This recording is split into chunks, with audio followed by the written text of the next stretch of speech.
अखिलेश यादव जी से मैं पूछना चाहता हूं, आपके पिताजी ने भले ही गोलियों से भून दिया हो हिंदुओं को, कार सेवकों को, क्या देश का बंटवारा अखिलेश यादव जी हिंदू और मुसलमान धर्म के आधार पर हुआ था?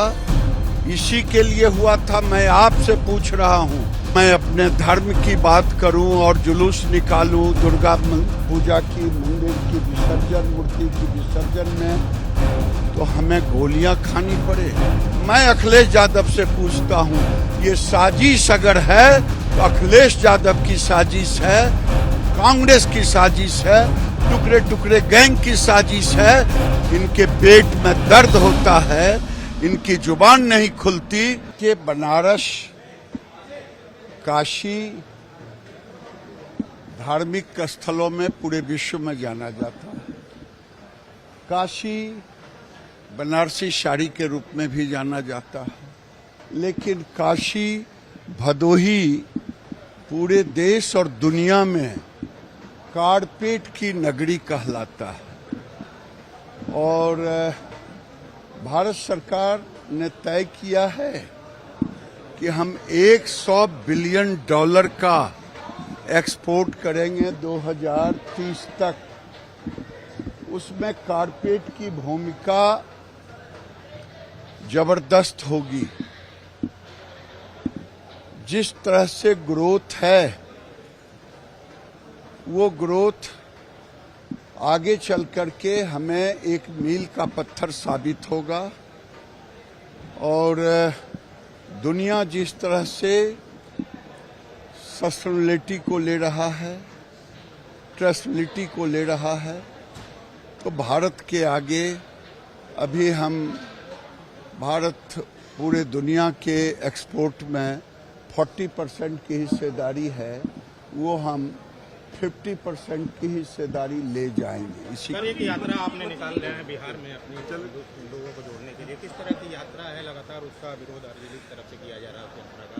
देखिए, जब कोई यात्रा निकलता हो हमारे बिहार में या देश में, तो किसी के पेट में कोई दर्द नहीं होता। तेजस्वी यादव खुद यात्रा निकाल रहे हैं।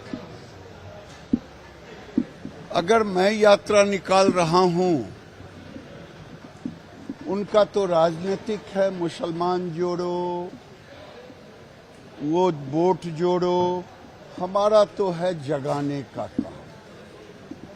और जिस ढंग से बगल में बांग्लादेश की घटना घटी, उसके पहले पाकिस्तान, हम तो बचे नहीं। यहाँ तो म्यांमार में होता है तो पेट में दर्द बम्बई में होता है, दिल्ली में होता है। लेबनान में घटनाएं घटती है, नसरुल्लाह मरते हैं तो पेट में दर्द बिहार, यूपी, बंगाल सब जगह होता है। हमको तो कभी कोई कष्ट नहीं हुआ। हम अपने लिए निकाल रहे हैं। बटोगे तो कटोगे, यही कहने जा रहे हैं। बहराइच में जो हुआ, जिस तरीके से दुर्गा प्रतिमा को लेकर जो विवाद हुआ, क्या दुर्गा प्रतिमा का विसर्जन करना भी अब हिंदुओं के लिए गुनाह हो गया है? 24 गोलियां मारी गई। अखिलेश यादव जी से मैं पूछना चाहता हूं, आपके पिताजी ने भले ही गोलियों से भून दिया हो हिंदुओं को, कार सेवकों को, क्या देश का बंटवारा अखिलेश यादव जी हिंदू और मुसलमान धर्म के आधार पर हुआ था? इसी के लिए हुआ था? मैं आपसे पूछ रहा हूं कि बहराइच में मुझे रूट देखना पड़े, और अगर मैं अपने धर्म की बात करूं और जुलूस निकालूं दुर्गा पूजा की, मंदिर की विसर्जन, मूर्ति की विसर्जन में, तो हमें गोलियां खानी पड़े? मैं अखिलेश यादव से पूछता हूं, ये साजिश अगर है तो अखिलेश यादव की साजिश है, कांग्रेस की साजिश है, टुकड़े टुकड़े गैंग की साजिश है। इनके पेट में दर्द होता है, इनकी जुबान नहीं खुलती, जब बहराइच जैसी घटना होती, बांग्लादेश जैसी घटना होती, तो इनकी जुबान नहीं खुलती। हम उनके लिए लोकसभा का चुनाव होगा, मेरे लिए दुर्गा विसर्जन में गोलियां चलना, हमें गोलियां लगना, ये मेरे आत्मरक्षा और स्वाभिमान की। सभी लोग कानून व्यवस्था बनी रहे उसी दिशा में काम करें। जो घटना हुई है वो दुखद है, और किस कारण हुई है प्रशासन, शासन और हमारे प्रेस के साथी आप सब जानते हैं। सरकार को न्याय करना चाहिए। एक चौकी इंचार्ज या वहां पर मौके पे कोई और छोटा अधिकारी हट जाए, उससे कानून व्यवस्था नहीं संभलेगी। जिस समय ये प्रोसेशन निकलने का काम शुरू हुआ, कम से कम प्रशासन को इस बात का ध्यान रखना चाहिए था कि जो प्रोसेशन निकल रहा है उसका रूट क्या है, रूट पे पूरी सुरक्षा है कि नहीं है, पर्याप्त पुलिस है कि नहीं है, और उसके साथ साथ उन लाउड स्पीकर्स पे क्या बजाया जा रहा है। अगर ये बात मैं कहूं तो हो सकता है सरकार कुछ और बात कहे, लेकिन कम से कम प्रशासन को यह ध्यान रखना चाहिए था कि आखिरकार क्या बजा रहे हैं, क्या किसी को अपमानित कर रहे हैं। तो ये पूरी जिम्मेदारी शासन की थी, सरकार की थी। शासन की चूक की वजह से इतनी बड़ी घटना हुई। केवल बहराइच में नहीं, इसी तरह सदियों पुराना, कई सौ वर्ष पुराना मेला लगता है बनारस रामनगर में। पर्याप्त पुलिस न होने की वजह से, पर्याप्त बैरिकेडिंग न होने की वजह से, पर्याप्त सुरक्षा के इंतजाम न करने की वजह से बहुत से लोगों को अपमानित होना पड़ा और लाठी चली, बहुत से लोगों को चोट आई है। इधर आप उत्तर प्रदेश में देख रहे होंगे कि भारतीय जनता पार्टी के लोग मनमानी कर रहे हैं। लखीमपुर में किसने नहीं देखा कि विधायक के झापड़ मारा गया, और फिर क्या कार्रवाई हुई, सतीश महाना से मिलने आए थे। क्या कार्रवाई हुई सोचिए आप। अगर वो एफआईआर लिखाना चाहते हैं तो एफआईआर नहीं दर्ज होगी क्या? एडमिनिस्ट्रेशन को सो मोटो लेकर के नई एफआईआर दर्ज करनी चाहिए थी। प्रशासन को खुद लॉ एंड ऑर्डर को बेहतर बनाने के लिए लोगों की नजर में ये जायज संदेश कि हाँ प्रशासन काम करता है, एक्ट करता है, और वहां के जिलाधिकारी कोई पहली बार थोड़ी ये देख रहे हैं तमाशा।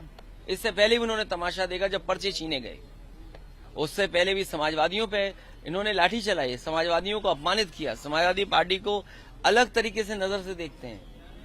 तो क्या वहां के जिलाधिकारी तमाशा नहीं देख रहे थे? अब तो उन्हीं के विधायक को तमाशा पड़ गया, अब तो और देखें तमाशा। और बहराइच या और जगह जो घटनाएं हो रही हैं उसकी जिम्मेदार अगर कोई है तो शासन है, प्रशासन है, और इनकी वोट की राजनीति है, जिसकी वजह से ये जानबूझ करके करा रहे हैं। कभी किसी के खिलाफ स्टेटमेंट दिलवा देना, कभी टीवी चैनलों पे झगड़ा करा देना, ये इनकी सोची समझी चाल है। मैं जनता से अपील करूंगा कि भारतीय जनता पार्टी की चाल समझिए। ये नफरत या झगड़ा करा के ही समाज को बांट करके अपने राजनीतिक लाभ लेना चाहते हैं। ये यूपी में ये कोई पहली कस्टोडियल डेथ नहीं हुई है। कस्टोडियल डेथ में सबसे ज्यादा पीडीए परिवार के लोग हैं। अब वो बता रहे हैं जुआ खेला जाता है या जुआ खेल रहा था। आप सब लोगों, वो बात मैं नहीं कहना चाहता हूं। दिवाली आएगी, दिवाली पर घर घर में इस तरह के आयोजन होते हैं, मोहल्लों में आयोजन होते हैं। अगर कोई व्यक्ति देख रहा था तो देखने पे क्या आप उसको इस तरह की पिटाई करेंगे या इतना पुलिस मारेगी कि उसकी जान चली जाए? कोई अगर देख रहा है कोई खेल तो क्या उसकी जान ले लेंगे आप? ये अधिकार किसने दिया पुलिस को? ये शासन प्रशासन पूरा पता नहीं किस दिशा में काम कर रहा है, किसके निर्देश पे काम कर रहा है। इसकी लगाम तभी लगेगी जब ये सरकार हटेगी तब। सर, बीजेपी के विधायक आज सतीश महाना से मिलने आए थे दर्जन की संख्या में, और न्याय मांगे। अब न्याय तो मांगेंगे जब एफआईआर नहीं दर्ज हो रही, तो न्याय ही मांग सकते हैं जब एफआईआर दर्ज नहीं हो रही है। ये तो कानूनी अधिकार है।